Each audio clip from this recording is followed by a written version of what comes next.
નમસ્કાર, આપ જોઈ રહ્યા છો સ્પાર્ક ટુડે ન્યૂઝ. હું છું આપની સાથે માનસી રોહિત. 10 ઓક્ટોબરે વિશ્વ માનસિક સ્વાસ્થ્ય દિવસ મનાવવામાં આવે છે. 5માંથી એક વ્યક્તિ માનસિક સ્વાસ્થ્ય સ્થિતિનો અનુભવ કરે છે. આવી કટોકટી દરમિયાન વ્યક્તિઓની માનસિક સુખાકારીને ટેકો આપવો એ ફક્ત મહત્વપૂર્ણ નથી, તે જીવન બચાવે છે, લોકોને સામનો કરવાની શક્તિ આપે છે, સાજા થવા માટે જગ્યા આપે છે અને માત્ર વ્યક્તિઓ તરીકે જ નહીં પરંતુ સમુદાયો તરીકે પણ પુનઃપ્રાપ્તિ અને પુનઃનિર્માણ કરે છે. માનસિક સ્વાસ્થ્યની સંભાળ એ કોઈ વૈભવી વસ્તુ નથી, તે એક આવશ્યકતા છે. ખાસ કરીને કટોકટીમાં જ્યારે તણાવ, ચિંતા અને આઘાત ચરમસીમાએ હોય છે ત્યારે વિશ્વ માનસિક સ્વાસ્થ્ય દિવસનું મહત્ત્વ એ યાદ અપાવવા રહેલું છે કે માનસિક સ્વાસ્થ્ય શારીરિક સ્વાસ્થ્ય જેટલું જ મહત્વપૂર્ણ છે. તણાવ, ચિંતા અને હતાશા હવે વિશ્વભરમાં પ્રોડક્ટિવિટી ગુમાવવાના મુખ્ય કારણો તરીકે ઓળખાય છે. ભારતમાં લગભગ 10-12% વસ્તી ચિંતા અને હતાશા જેવા સામાન્ય માનસિક વિકારોથી પીડાય છે. ત્યારે આજના દિવસ અને તેનું મહત્વ અંગે મેડિકલ કોલેજના એસોસિએટ પ્રોફેસર ડૉક્ટર ચિરાગ બારોટે માહિતી આપી.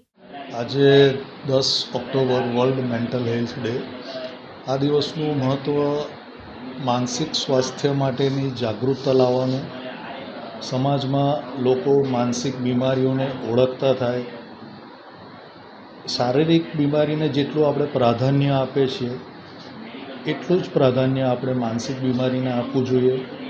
અને એવું લાગે કે કોઈક માનસિક બીમારી છે મને, તો તરત તેની સારવાર કરાવવી જોઈએ, નહીં તો આગળ જતાં એ બીમારી ખૂબ મોટું સ્વરૂપ લઈ શકે છે, તમને પણ પરેશાન કરી શકે છે અને સમાજને પણ પરેશાન કરી શકે છે.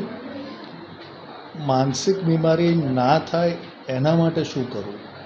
માનસિક બીમારી ના થાય તેના માટે તમારે તમારું માઇન્ડ ઓપન રાખવું જોઈએ, પોઝિટિવ થિંકિંગ રાખવું જોઈએ.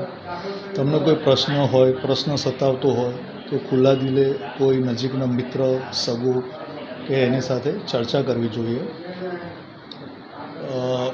વ્યાયામ કરવો જોઈએ, પૂરતી ઊંઘ લેવી જોઈએ.